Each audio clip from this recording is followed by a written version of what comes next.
It has now been 2 years since I started shooting on film, so today I want to show you guys some of my favorite pictures that I took in 2023. I noticed a lot of people on Instagram were doing sort of a year in review thing where they were posting photos from their past year, but I don't really like doing things with or using apps. I like things to be as difficult as possible, which is probably why I enjoy shooting on film. I took a walk in Burbank and got this cool picture of the back end of a Datsun 280Z. This is one of the old classic cars that I would like to have one day, perhaps whenever I get a second parking space, whenever that may be. And I walked to the IKEA and I got this wonderful shot of all the cool IKEA flags framing the Burbank Hotel. That was the Holiday Inn Hotel, but the city of Burbank bought it and it is now the Hotel Burbank. And I'm always on the lookout for old cars whenever I walk around Burbank. So here is one, although I'm not sure what type of make and model it is. If you happen to know, let me know in the comments. Here's a real nostalgic one for me personally. This is a photo of a 96 Mercury Sable hanging out in Burbank somewhere. My first car was also a Sable, although it was mint green. I really like this one because it's just like a red car being framed by a bunch of green foliage. And I also saw this cool motorcycle on one of my Burbank walks. I really like the red fuel tank. On one of my bike rides, I spotted this vintage store/salon called Vixen on Magnolia, and I thought it just had a wonderfully pink storefront. So I took a picture of it and uploaded it to Google Maps, which is where I've been putting a lot of my pictures these days. I've been slowly trying to transform sections of Burbank into slightly more vintage appearing places online, and let me tell you, they do get a lot of views. On my way back, as I was crossing the Magnolia Bridge, I looked over the train tracks in Front Street and got a picture of the construction site, and I thought that this was really cool, all these industrial pipes and bulldozers pushing around stuff, getting them ready for the new apartments. This year I visited my friend Andrew in Springville, and he has a little consignment art store on the main street there, and I got this wonderful shot of the interior, and I think this one came out so nice because of the way the light was just hitting the desk, and then it was framed with these like darker elements all around. It's very hard to get interior shots with a film camera, especially in low light situations, but I think this one came out just perfect. 2023 was also the year I started learning how to fly. So of course I brought my film camera to the airport that I fly at. And here is one of the planes that I fly. This is 26504 and she's being filled up right now, full of 100 low lead. This is my instructor Ethan, and I think this is pretty early on in my flight training. This is probably only my third or fourth lesson, but he was kind enough to pose for a photo for me. Here I am getting ready to take off, and I think we had just finished the pre-check here and we're ready to fly out to the practice area, which is in Santa Clarita. This is another plane I fly, 19688, and I thought this was a cool photo because the plane is being framed by the wing of the foreground one. After one of my flight lessons, I just took my camera all around the little airport that I fly out of and took pictures of a bunch of the old planes that kind of just hang out there. This one in particular I had been looking at for quite a while and couldn't quite figure out what it is. It turns out that it is a one-of-a-kind modification of a Texan T6. It is called a Super Bacon T6, and it was modified by a guy named Bacon. He took basically a T6 Texan and added a bunch of stuff to it, including the cockpit of a P-80, and added more firepower and other stuff, and tried to sell this as sort of an advanced fighter. Nobody bought this because I think everyone was moving to jet fighters at this time. So only one was ever produced, and it kind of toured in, air shows and whatever. And then at some point it came to rest here at KWHP, and it stopped flying. And then at some point someone used it as a movie prop and painted some Soviet insignia on it. So today here it still sits with those big Soviet red stars. At my airport, there is also a Beechcraft Model 18, which apparently is a requirement for all small airports. There has to be some old rotting Beechcraft somewhere on the tarmac. I hope that this one day gets to fly again because she is beautiful. And here's a beautiful little red Grumman, although I don't think this one has been in the air for a while. I had a couple of extra photos on this roll, so I tried to experiment with using the self-timer and taking a portrait shot of me drawing.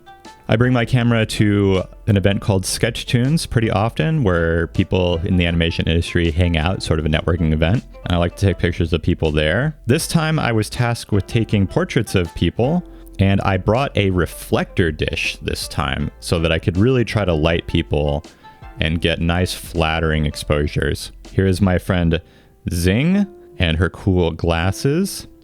And this is Adrian and Zing holding the reflectors so that they can light people. Here's a nice one of Fernando, and here's a nice group shot. I really love how nice and zoomed in this one is, and especially with the background out of focus. Like, it's really hard to take a picture like this on a cell phone. This is like exclusively like a lens type photo. And here is Adrian, the other film photographer guy, hanging out in his yellow overalls.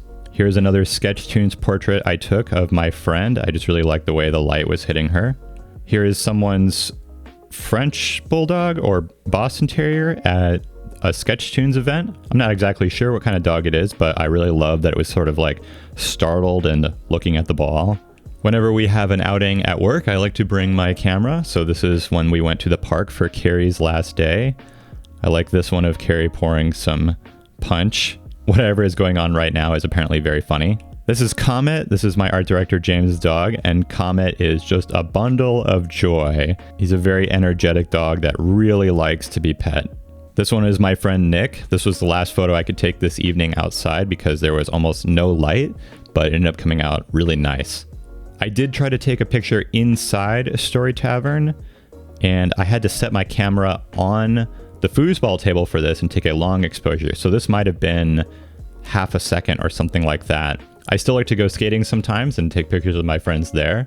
So this is my friend Griffin and my friend Kathy. On one of my skating adventures, we went to a place near Pasadena that had a skate park. And here is my friend Lorraine posing for a photo. Taking pictures at night is pretty challenging because there's not enough light. So I typically have to like move people around and tell them where to stand. And Lorraine just happened to be standing in the perfect spot underneath a big street light or something. And this photo came out really nice. And I don't remember this guy's name, but he was also in a really well lit area. So I really like how this photo came out. I went to Golden Road with some of my work friends and got a nice shot of a beautiful hamburger and French fries. By the way, the camera I'm using for all these pictures is still the Canon AE1 program. Most of the shots from the first part of the year were shot on the 35 to 105. This is actually the third 35 to 105 I've had to purchase because I managed to break two of them. The first one, the lens cap came off in my bag and put a huge gouge in the front element. And then the second one just stopped zooming inexplicably. So yeah, I've gone through a few of them now. I now have the Canon FD 50mm f1.4, and this one is super light and it makes the camera super easy to carry with me. So for the second part of the year, this one is mostly what I shot on. I went to kind of an outdoor concert with my friend Max and Justin and Chloe and Jack, and I got this funny one of Justin just kind of chilling in the light. He was sort of getting sunburnt and like tolerating the music. And here is Jack telling Chloe something very amusing. I also took the camera to the Getty Museum and got a picture of the wonderful architecture there. The Getty is sort of a very Star Trek looking place with a lot of cool Renaissance art that I really enjoy looking at. And here's a shot on the way down that I got of the 405, although I wish the little train was passing by. I took the camera to a pool day at my friend Kendra's place and got this cool shot of Wilder sitting at the edge of the hot tub and his girlfriend Claire. I did a hike up to the Griffith Observatory and took some pictures along the way. There was this really cool teal Camaro parked there right at the top, and I just love the Art Deco vibes of the Griffith Observatory. On the way back down, I got this nice LA skyline with the sun hitting those buildings just right. And here is the observatory in all her majesty. I was hanging out at my friend Christina's house, who lives in Glendale, and I got this shot of the sidewalk, sort of like walking towards her house. And she lives across the street from like an old-fashioned dry cleaner, and I really love like the brick and blue facade. It just looks like a building from another time, you know? On that day, my friends and I also rode the little train at Travel Town, It's sort of like the one at the San Antonio Museum, although not quite as elaborate. It only goes around in an oval. And here are my friends in line for the train. I got a chance to visit the other observatory that we have in Los Angeles, the Mount Wilson Observatory, where they have the 40-inch and 100-inch telescope and all the cool sun telescopes and stuff. I went there with my friend Lorelei, and here she is sort of like walking through the dirt path. There are a ton of cool radio towers up there and all kinds of stuff. Here's the big 100-inch telescope, and here is the solar observatory where they can look at the sun. And I really like this one with the radio tower in focus and all the little yellow grass elements sort of like blurry, like we're just peeking through the grass or something to take a look at the radio tower. I really wanted to climb all the way up the radio tower and discover like new areas of the map, kind of like if it was a Far Cry game. I took my film camera to Texas, where my dad took my brother and I shooting. So here is them getting their guns ready. And here are some of the targets that they shot at. These are just steel targets that my dad sets up. And it was way out there in the South Texas countryside where there's like nothing at all. It's kind of nice going to places like this that are really empty, kind of like the opposite of LA. I happened to be near the Olive Recreation Center, and I got another shot of the Lockheed F-104 Starfighter, but this one came out much different than all my other pictures. Just something about the sun and the exposure of the sky came together to make this like super hyper real HDR photo. There's just so much detail in this shot of all the plane and the paneling that I don't normally get. I thought this one just looked really surreal, and I love it. I got a chance to go camping in Joshua Tree for the New Year's, and here is a shot of our little campsite. And we got to stay up very late and have hot cider, which my friend Brittany is preparing here. Here she is, super excited to reveal all the cool hot cider full of whiskey and brandy. I took the camera to Lightbox Expo, which is an animation convention in Pasadena. And I got to go to a drawing session for robots, and they had a fully articulate animatronic WALL-E there that could move around and speak and animate and all kinds of stuff. And WALL-E would pose with sort of a girl dressed as Eve, and we could all draw them. The amount of detail that went into this little RC robot was incredible. It just looked even more real than in the movie. So I took a lot more photos than just this. These were just some of my favorites, I think. If you want to see all of my photos and my artwork, I post them on my website and photo blog, including the digital ones. So maybe this is the year that you guys will consider getting into film photography.